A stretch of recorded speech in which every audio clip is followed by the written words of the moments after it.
कल दिल्ली के रामलीला मैदान में 27 पार्टियों के नेताओं ने मंच साझा किया। सुबह से शाम तक रामलीला मैदान में तानाशाही हटाओ, लोकतंत्र बचाओ का नारा गूंजता रहा। लेकिन रैली में इस नारे के बीच जो दिखा वो चौंकाता है। प्रधानमंत्री नरेंद्र मोदी को घेरने निकले विपक्ष के नेता अपना अपना राग अलापते रहे।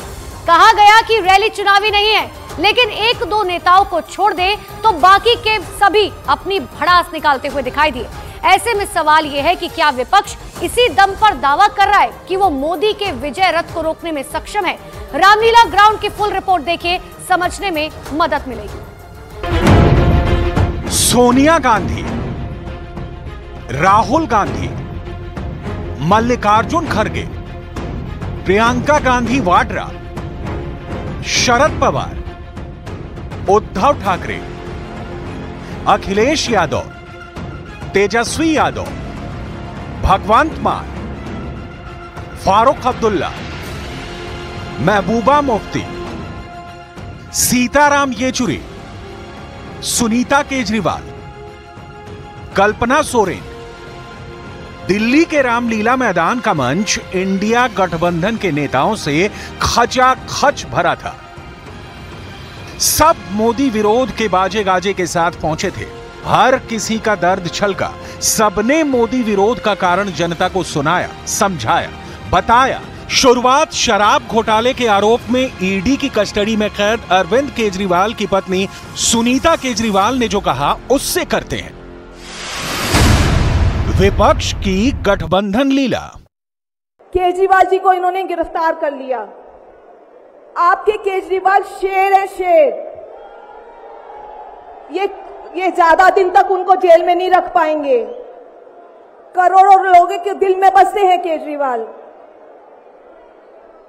जिस बहादुरी और साहस से वो देश के लिए लड़ रहे हैं, कई बार मुझे लगता है कि आजादी की लड़ाई में वो एक फ्रीडम फाइटर थे।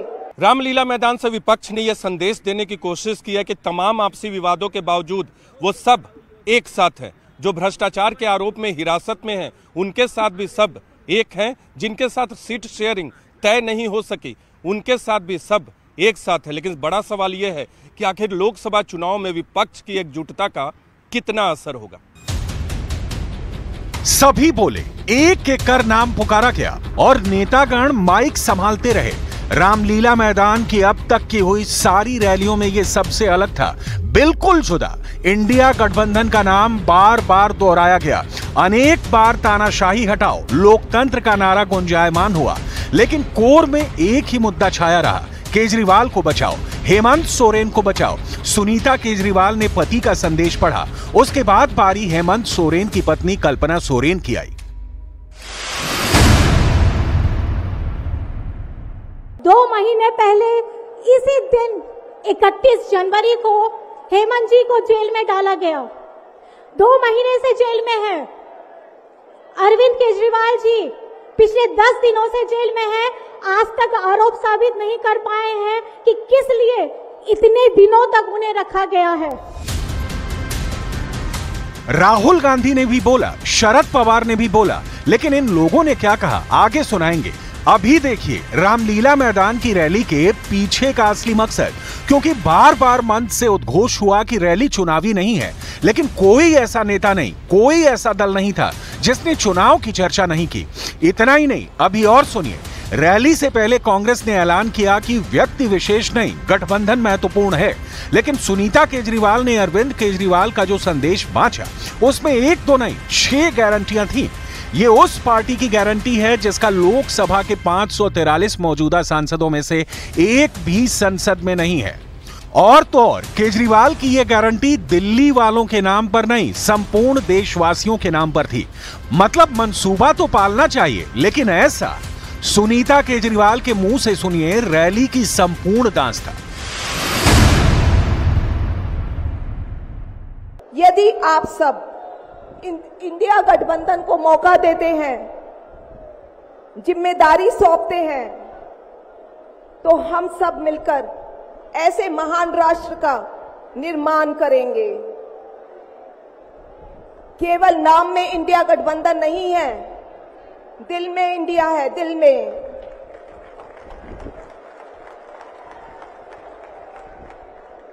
मैं इंडिया गठबंधन की ओर से आज 140 करोड़ लोगों भारतवासियों को 6 गारंटी देता हूं।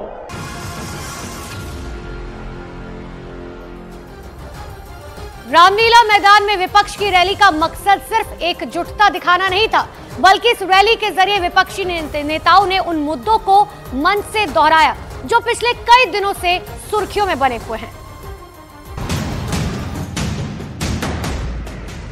अब आते हैं उन मुद्दों पर जिसे रामलीला मैदान के मंच से दोहराया गया। विपक्ष के खिलाफ केंद्रीय एजेंसियों का इस्तेमाल, भ्रष्टाचार के इल्जाम में जानबूझकर विरोधियों को जेल भेजना, इलेक्टोरल बॉन्ड के जरिए उगाही, चुनाव में मैच फिक्सिंग। हमारी टीम में से मैच शुरू होने से पहले 2 खिलाड़ियों को अरेस्ट करके अंदर कर दिया। तो भाइयों और बहनों, ये जो चुनाव हो रहा है, नरेंद्र मोदी जी इस चुनाव में मैच फिक्सिंग करने की कोशिश कर रहे हैं।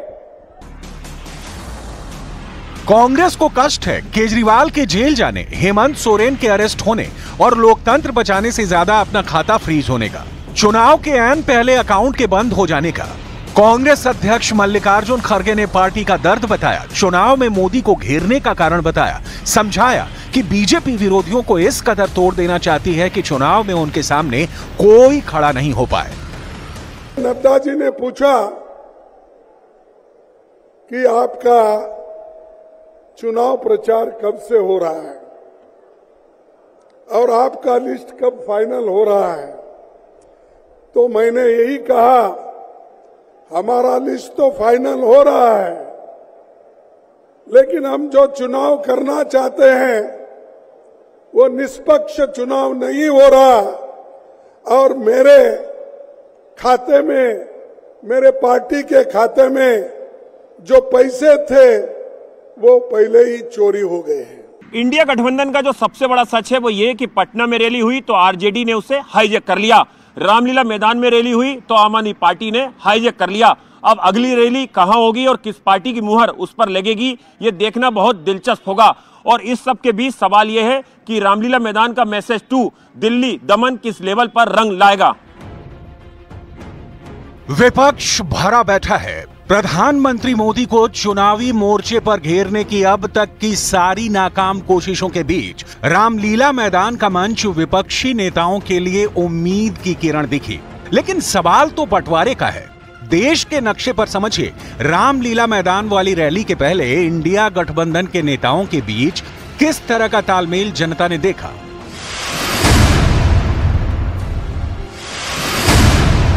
पश्चिम बंगाल, ममता बनर्जी ने रामलीला मैदान में अपने 2 नेताओं को भेजा, लेकिन उसके पहले सूबे की 42 सीटों में से एक भी गठबंधन को देना गंवारा नहीं समझा। बिहार, नीतीश कुमार ने विपक्षी एकता को ऐसी लंगड़ी मारी कि अब तक इंडिया गठबंधन उभरता हुआ नजर नहीं आ रहा। महाराष्ट्र, प्रकाश आंबेडकर ने तो इंडिया गठबंधन से अलग होकर अपनी राह पकड़ ली। उत्तर प्रदेश, यहां सपा के साथ गठबंधन तो हुआ, लेकिन उसके लिए मशक्कत बहुत करनी पड़ी। पंजाब, दिल्ली में तो आम आदमी पार्टी और कांग्रेस ने सीट शेयरिंग कर ली, लेकिन पंजाब में दोनों अपनी अपनी राह चल रही हैं।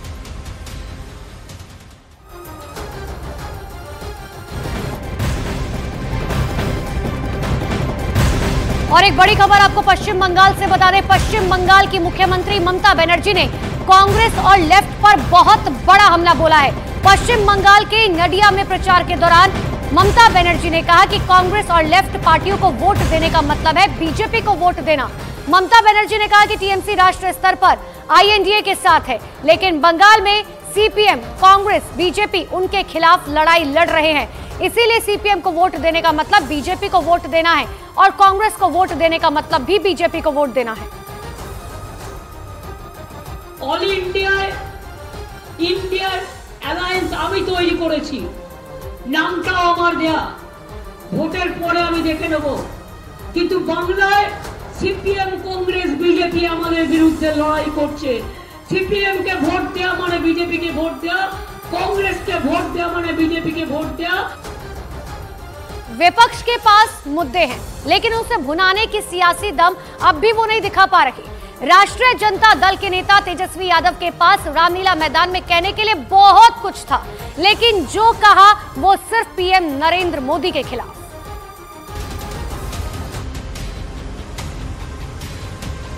विपक्ष के पास मुद्दे हैं, लेकिन उसे भुनाने का सियासी दम अब भी नहीं दिख रहा।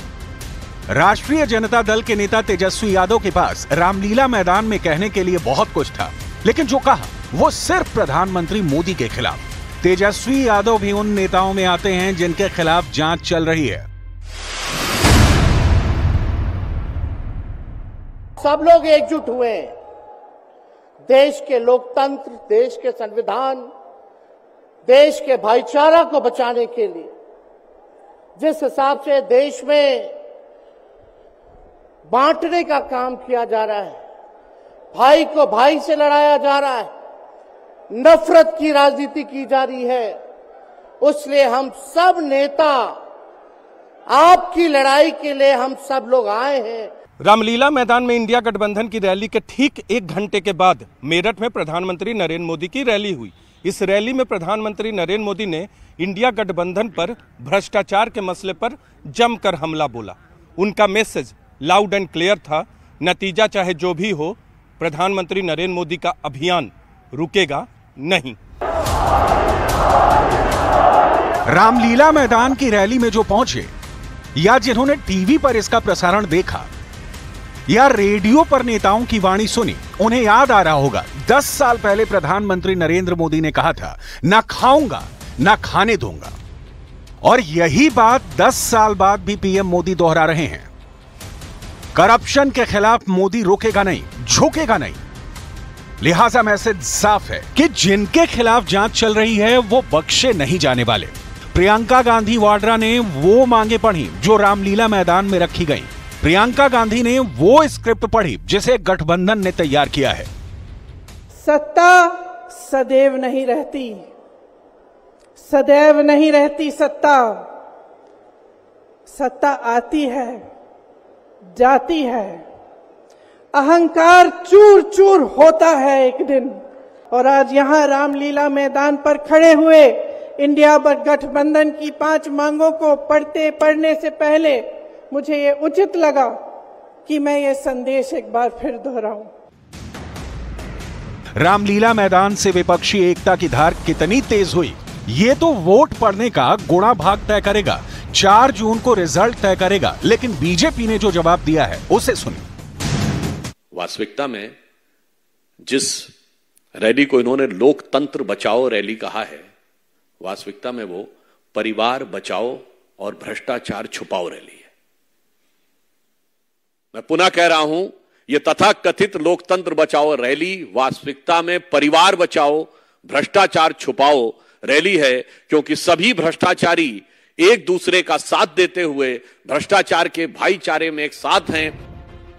2024 के समर का शंखनाद सुपर संडे को तो हो गया, लेकिन किसके कितने मुद्दों के कितने तेज हथियार हैं, किसके पास वोटरों को बूथ तक लाने की कितनी क्षमता है, सब कुछ इसी पर निर्भर करता है। क्योंकि 400 पार की चर्चा छोड़ भी दीजिए तो मोदी की सरकार तीसरी बार बनती है तो अभी कई ऐसे विपक्षी नेता हैं जिनके दामन पर दाग है। उनका जेल जाना तय समझिए, क्योंकि खुद मोदी कह रहे हैं कि झुकेगा नहीं।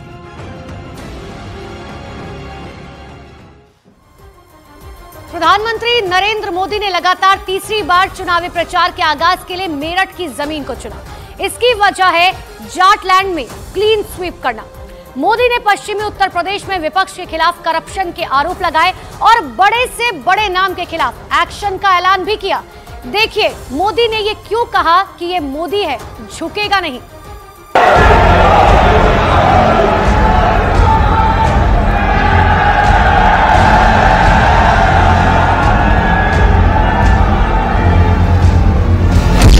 मेरठ में मोदी का मेगा शो। तीसरी बार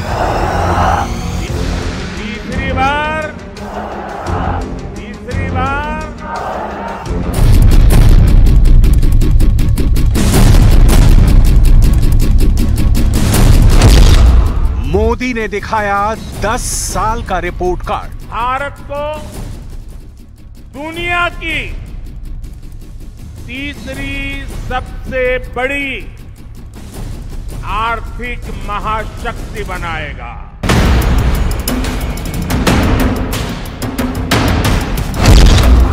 मोदी ने असंभव को बनाया संभव। अयोध्या में रामलला का भव्य मंदिर बनेगा। ये लोगों को असंभव लगता था। मेरठ में मोदी ने हैट्रिक लगाई है। चुनावी अभियान के आगाज की हैट्रिक। मोदी का मेगा शो कई लिहाज से अद्भुत बना। मोदी को सुनने के लिए लाखों लोग जुटे। मेरठ रैली में एनडीए की एकता दिखी। मोदी से पहले जयंत चौधरी और योगी आदित्यनाथ ने रैली का जोश बढ़ाया, लेकिन जिस अंदाज में पीएम मोदी का मेरठ रैली में स्वागत हुआ वो देखते ही बन रहा था। किसानों का हल, अयोध्या के राम मंदिर का मॉडल, फूलों की माला, मेरठ में मोदी का ग्रैंड वेलकम अलग अंदाज में हुआ। लेकिन जब उनके हाथ में क्रिकेट का बैट आया तो चुनावी दंगल में धुआंधार बैटिंग शुरू हो गई। ताबड़तोड़ अंदाज में मोदी ने चुनावी प्रचार की पारी की शुरुआत की। मेरठ की धरती से मोदी ने भारत को आर्थिक महाशक्ति बनाने की हुंकार भरी है। सिर्फ एक सरकार बनाने का चुनाव नहीं है।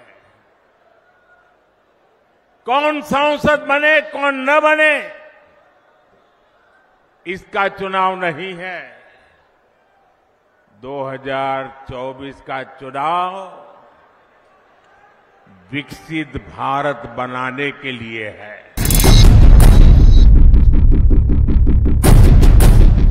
मोदी ने चुनाव प्रचार के औपचारिक शुरुआत में 10 साल की उपलब्धियों का जिक्र किया। मोदी की गारंटी की गूंज मेरठ रैली में भी गूंजती रही। लखपति दीदी को लेकर मोदी ने नया कीर्तिमान रचने का भी ऐलान कर दिया।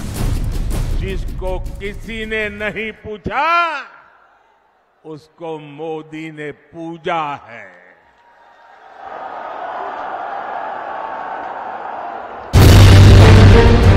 मेरठ में मोदी के मेगा शो में योगी आदित्यनाथ की एक बात बड़ी असरदार साबित हुई। सीएम योगी ने रैली में लोगों से कर्फ्यू और कांवड़ में से एक को चुनने की अपील की। योगी का यह बयान दंगे के दौर से गुजरे जाटलैंड में बेहद असरदार साबित होने वाला है। इस बात का गवाह है, समाजवादी पार्टी और कांग्रेस की सरकारों के समय इस क्षेत्र ने उनकी दंगा पॉलिसी को झेला है। एक तरफ भारतीय जनता पार्टी और सहयोगी दल प्रधानमंत्री मोदी जी के नेतृत्व में देश को विकसित भारत की इस परिकल्पना को साकार करने के लिए पूरी मुस्तैदी और मजबूती के साथ कार्य कर रही है, तो दूसरी तरफ वे विभाजनकारी ताकतें परिवारवाद और जातिवाद के आधार पर सामाजिक ताने बाने को छिन्न भिन्न करने का कार्य भी कर रही हैं।